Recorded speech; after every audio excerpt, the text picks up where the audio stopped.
Mereka meminggirkan saya hanya kerana saya tidak seperti mereka.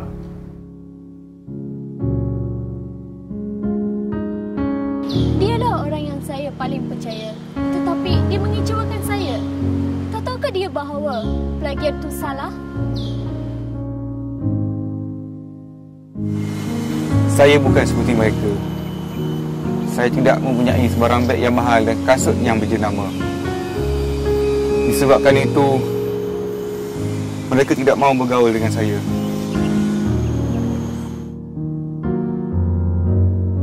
Setiap malam saya tidak dapat tidur dengan baik. Dia sentiasa menelpon saya sehingga mengganggu masa tidur saya. Apakah yang saya boleh lakukan?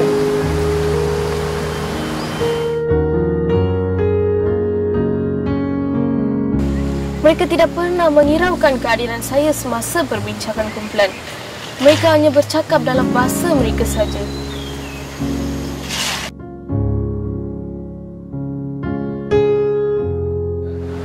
They repeatedly making unwelcome comments about my belief.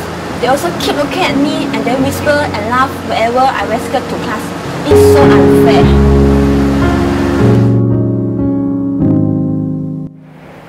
Dia selalu pinjam duit daripada saya.